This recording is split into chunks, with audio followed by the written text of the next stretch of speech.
it was good to get him back out there. We got a long ways to go, you know.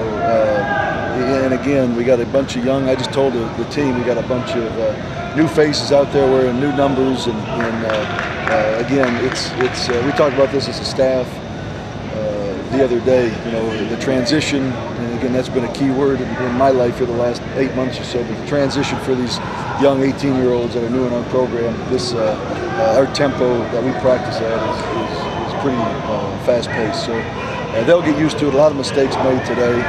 All of them were correctable. You know, great effort, especially defensively. And again, you know, some guys stood out good. Some guys stood out that need some work, and that was to be expected. So again, it's probably about what we expected day one, and I'll look for improvement day two. You do have to walk a little bit of a fine line, but like I just told them, the train's moving. It's not stopping. It's only going to be picking up speed. And they're going to have about 10 to 12 days to show us they're ready to play. You know, in 3.5 weeks, and I just told them this, in 3.5 weeks, Coach Pavital is not going to be out on the field telling the DBs where to line up. And Coach Middleton's not going to be on the field telling the receivers what the play is. So they need to pick it up here pretty quickly. I'm certain they will. And again, you can't, with what we're expecting of them to be successful this year, it's not like we're going to spoon feed them either.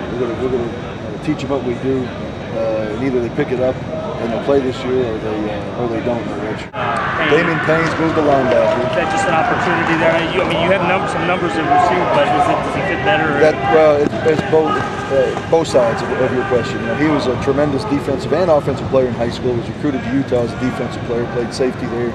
He's 214 pounds now. He's and again, you look up at our wide receiver depth, and while we're trying to figure out who may be a backup, we still got 5 or 6 guys in each line. This was an opportunity, I think, for him to get on the field quickly. Alex Cooper is also a young man that was a freshman last year. Came in as a great athlete. Was a tremendous basketball player in high school. He's very explosive, and was up to 282 pounds. So, and he got here at we recruited him at about 245. We got here at about 260. Now he's over 280. So he's a young man. We moved from defensive line.